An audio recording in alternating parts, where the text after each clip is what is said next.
Hello everyone, myself CS Saurabh Mittal, Associate Director, Choice Equity Broking Private Limited.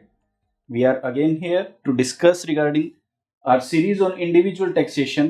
हमारे पिछले episode में हमने cover किया था रिगार्डिंग अननोन कैश रिसीट, मतलब हमारे बुक्स ऑफ अकाउंट्स और हमारे बैंक के अंदर आने वाली क्रेडिट एंट्रीज के रिगार्डिंग और उनकी importance during filing the income tax return, ताकि हम इनकम टैक्स के द्वारा लगाई जाने वाली इंटरेस्ट पेनल्टीज से बच सकें।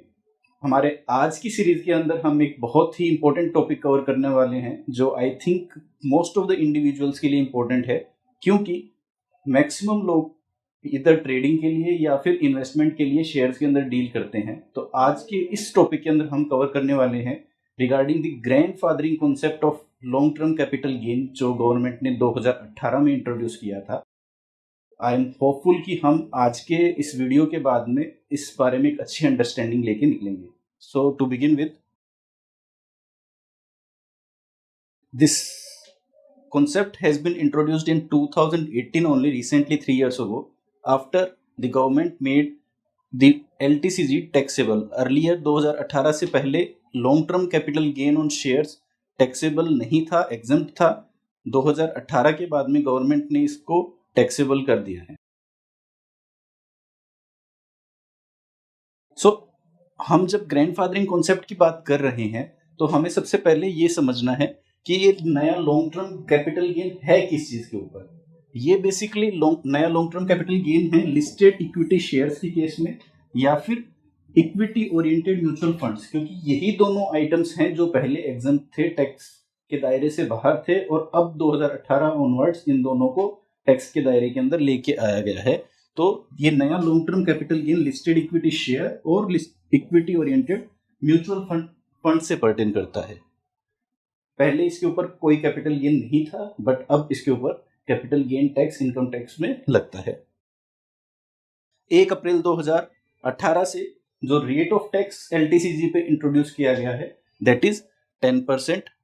हम जो पीरियड ऑफ होल्डिंग कंप्यूट करेंगे इस केस के अंदर, जब एलटीसीजी आपको कंप्यूट करना है, अगर आप शेयर्स आपके पास रखे हैं और आप उनको सेल कर रहे हैं, तो ये पीरियड ऑफ होल्डिंग आपका होगा एक्चुअल डेट ऑफ एक्विजिशन, जब आपने इनिशियली वो शेयर्स परचेज किए। हो सकता है वो शेयर्स आपने आज से 5 साल पहले, 10 साल पहले, 20 साल पहले, 30 साल पहले कभी भी आपने परचेज किया हुआ हो सकता है। तो उस डेट से लेके और to the date of sale, वो आपका पीरियड ऑफ होल्डिंग इस केस में कंसिडर किया जाएगा एलटीसीजी कंप्यूट करने के लिए।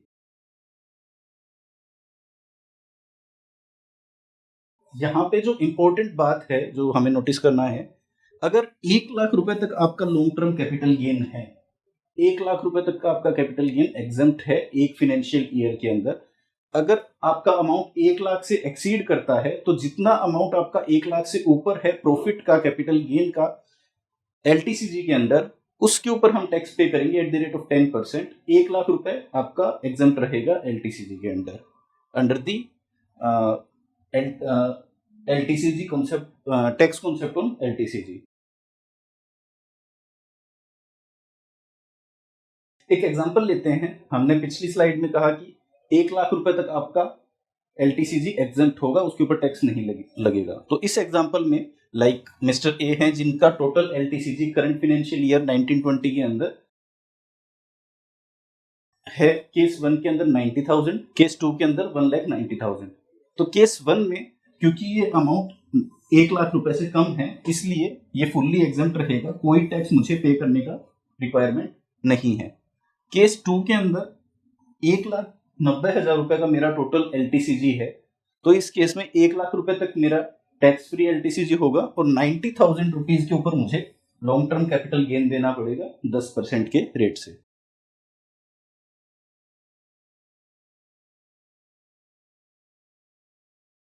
हमने एलटीसीजी डिस्कस कर लिया कि कैपिटल गेन कब, कैसे, क्यों कंप्यूट होगा। अब हम आज का जो मेन टॉपिक है ग्रैंडफादरिंग, इसके ऊपर आते हैं। ग्रैंडफादरिंग का कॉन्सेप्ट बेसिकली ये कहता है कि अगर आपने कोई एसेट बहुत पहले परचेज किया है, कोई शेयर्स बहुत पहले परचेज किया है, तो जनरली कैपिटल गेन अगर हम शेयर्स के अलावा कभी कंप्यूट करते हैं तो हम उसका इंडेक्सेशन करते हैं, हम उसके अंदर टाइम वैल्यू ऑफ मनी को फैक्टराइज करते हैं using the cost of index जो इनकम टैक्स डिपार्टमेंट नोटिफाई करता है, ताकि हम इस चीज को समझ सके कि अगर कोई चीज मैंने 1 लाख रुपए में आज से 20 साल परचेज की, 20 साल पहले 1 लाख रुपए में कोई चीज परचेज की थी, तो आज उसकी वैल्यू 1 लाख रुपए ही नहीं है, उससे एक्सीड करती है, तो हम उस टाइम वैल्यू ऑफ मनी को फैक्टर करते हैं उस 1 लाख रुपए में। बट शेयर्स की केस में इंडेक्सेशन का बेनिफिट आपको नहीं मिलता है। आपकी कॉस्ट ऑफ एक्विजिशन जो आपने जिस डेट को परचेज किया था वही रहता है, इंडेक्सेशन नहीं लगता। ग्रैंडफादरिंग आपको हेल्प करता है। ये one time opportunity, one time case होगा जब आपने अगर 2018 से पहले कोई शेयर्स परचेज किए हैं, उस केस में आप उस शेयर्स की एक्चुअल कॉस्ट ऑफ एक्विजिशन जितने में आपने शेयर परचेज किया, या फिर fair market value as on 31 जनवरी 2018, इन दोनों में से जो भी ज्यादा होगा उसको अपनी कॉस्ट ऑफ एक्विजिशन मान सकते हैं और अपनी टोटल सेल्स कंसिडरेशन में से लेस करके एलटीसीजी कंप्यूट कर सकते हैं। तो मे बी कोई एसेट जो आपने, कोई शेयर जो आपने आज से 1 लाख रुपए में आज से 20 साल पहले परचेज किया है, और एफएमवी उसकी 31 जनवरी 2018 को अगर 15 लाख रुपए है, तो आपकी कॉस्ट ऑफ एक्विजिशन उन शेयर्स के लिए 15 लाख कंसीडर की जाएगी एलटीसीजी कंप्यूट करने के लिए। तो ये एक मेजर बेनिफिट है, जहां पे ये इस एग्जांपल में जैसे 14 लाख रुपए का हम गैप ले रहे हैं, इस पे आपको टैक्स नहीं पे करना पड़ेगा, क्योंकि गवर्नमेंट ने ग्रैंडफादरिंग का कॉन्सेप्ट यहाँ पे इंट्रोड्यूस कर दिया है। Again as we discuss now, 31 January 2018 government ने कट ऑफ डेट लिया है। इस डेट का एफएमवी हमें कंसीडर करना है ग्रैंडफादरिंग का प्रोविजन एप्लीकेबल करने के लिए। इस डेट का एफएमवी कंसीडर करना है एलटीसीजी कंप्यूट करने के लिए, कॉस्ट ऑफ एक्विजिशन कंप्यूट करने के लिए।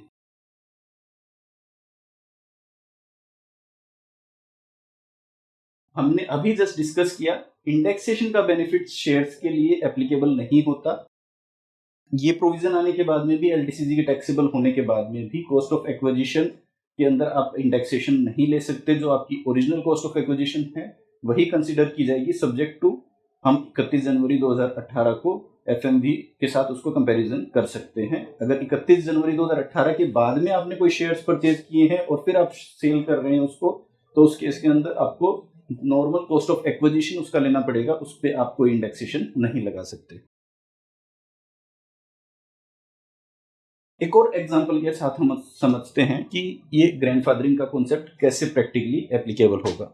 So basically in this example, SSC ने अक्टूबर 2015 के अंदर 5 लाख रुपए के शेयर परचेज किए हैं। अक्टूबर 2015 मतलब 31 जनवरी 2018 से पहले परचेज किए हैं। कॉस्ट ऑफ एक्विजिशन 5 लाख रुपए है मेरी। एज ऑन 31 जनवरी 2018 जो इन्वेस्टमेंट की वैल्यू है दैट इज 7 लाख रुपीज, और जो सेल वैल्यू है एसएससी की इन जनवरी 2021 इज 8.5 लाख। तो 5 लाख रुपए में खरीदे हुए शेयर्स को उसने 8.5 में बेचा है, और 31 जनवरी 18 को उसका 7 लाख रुपए वैल्यू ऑफ इन्वेस्टमेंट है। तो उस केस में हम अगर जनरली देखें तो एसएससी का प्रॉफिट 8.5 से 5 लेस किया तो 3.5 लाख रुपए प्रॉफिट है। बट क्योंकि हम ग्रैंडफादरिंग का प्रोविजन यूज कर सकते हैं, तो हम देखेंगे इसके अंदर कि एलटीसीजी में क्या उसको टैक्स पे करना पड़ेगा, और करना पड़ेगा तो कितने अमाउंट पे करना पड़ेगा। सो इस एग्जांपल के अंदर एसएससी के लिए सेल्स कंसीडरेशन 8.5 लाख रुपए रहेगा। जो उसका कॉस्ट ऑफ एक्विजिशन कंसीडर किया जाएगा वो 5 लाख रुपए, या फिर FMV as on 31 January 2018 that is 7 lakh rupees. इन दोनों में से जो भी हायर है, मतलब 7 लाख रुपए कॉस्ट ऑफ एक्विजिशन एसएससी के लिए कंसीडर किया जाएगा। और अगर सेल कंसीडरेशन में से मैं ये लेस कर देता हूं तो मेरा 1.5 लाख रुपए का एलटीसीजी इनकम टैक्स एक्ट में कंसीडर किया जाएगा। 1 लाख रुपए तक मेरे पास एलटीसीजी एग्जम्पशन का ऑप्शन है। So I will pay tax on the remaining 50,000 rupees at the rate of 10% as LTCG. एक और एग्जांपल के साथ समझते हैं कि ग्रैंडफादरिंग का कॉन्सेप्ट कैसे हमें लगाना है। इस केस के अंदर अगेन एसएससी ने 2015 अक्टूबर के अंदर 5 लाख रुपए के शेयर परचेज किए हैं, बट इन्वेस्टमेंट का वैल्यू 31 जनवरी को इस पर 10 लाख रुपए है, जबकि सेल्स कंसिडरेशन 9 लाख रुपए है। अगर हम जनरल सिनेरियो के अंदर समझे तो एसएससी का प्रॉफिट 9 - 5 मतलब 4 लाख रुपीज एसएससी का टोटल प्रॉफिट है इस केस के अंदर।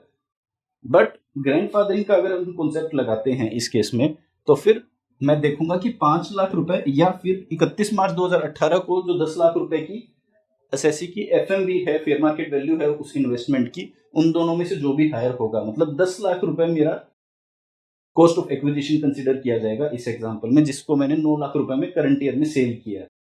So again in this example जो मेरा एलटीसीजी कंप्यूटेशन होगा that will be 9 lakh minus 10 lakh, 1 lakh रुपए का मुझे लॉन्ग टर्म कैपिटल लॉस इस केस में मिला है, न कि कैपिटल गेन, ऑल्दो मैंने ओवरऑल 5 लाख रुपए का प्रॉफिट इस केस में अर्न किया है।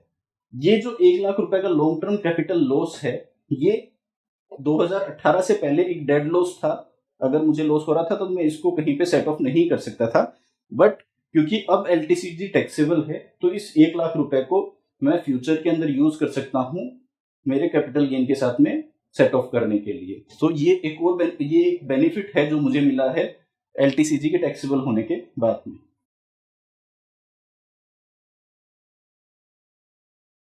एक और एग्जांपल के साथ समझते हैं कि ग्रैंडफादरिंग प्रोविजंस को हमें कैसे एप्लीकेबल करना है। इस एग्जांपल में अगेन एसएससी ने अक्टूबर 2015 में 5 लाख रुपए के शेयर्स परचेज किए हैं।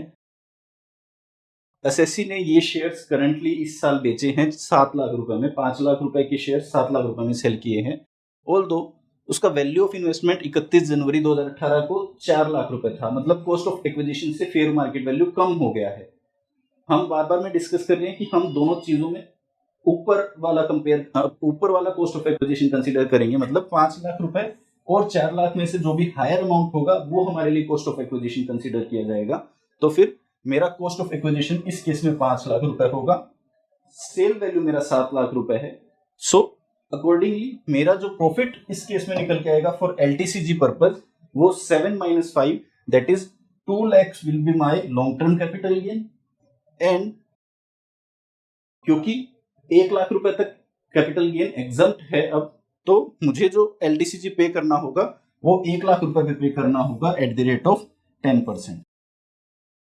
Apart from all these example, एक और जो चीज यहाँ पे इंपॉर्टेंट है every share holder, every investor के लिए, कई बार हमें कंपनीज जिसमें हमने इन्वेस्ट किया हुआ है वो बोनस शेयर्स इशू करते हैं या राइट इशू करते हैं शेयर्स का।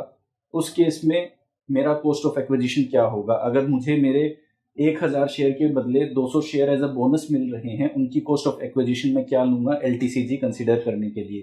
तो अगेन ग्रैंडफादरिंग प्रोविजंस को अगर आप अप्लाई करते हैं और आपको बोनस शेयर 31 जनवरी 2018 से पहले मिले हैं, उस केस में एफएमवी जो होगा उस शेयर का 31 जनवरी 2018 को, उसको आप कॉस्ट ऑफ एक्विजिशन कंसीडर कर सकते हैं, बोनस शेयर के केस में भी और राइट इशू के केस में भी। तो ये भी एक मेजर बेनिफिट है ग्रैंडफादरिंग प्रोविजंस का एलटीसीजी की कंप्यूटेशन के लिए। तो अगर हम इन सभी प्रोविजंस को ध्यान रखते हैं अपनी एलटीसीजी कंप्यूटेशन के लिए, तो हम एक मेजर अमाउंट हमारा टैक्स का बचा सकते हैं और एक प्रॉपर कंप्यूटेशन टैक्स की कर सकते हैं।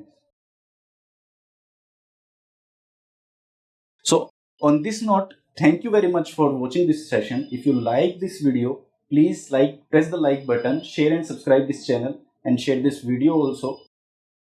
हम अपनी इसी सीरीज के अंदर एक नेक्स्ट टॉपिक कवर करने वाले हैं that will be related to capital gain on sale of ancestral property. ये वैसे एक जनरल पॉइंट है, लेकिन मुझे लगता है कहीं ना कहीं हर एक इंडिविजुअल के लिए एक इम्पोर्टेंट पॉइंट है और हमें समझना चाहिए कि हमारे ऊपर क्या टैक्स इम्प्लीकेशन होती है अगर हम किसी भी एंसेस्ट्रल प्रॉपर्टी को सेल करते हैं। I hope you like this video. Thank you, stay tuned.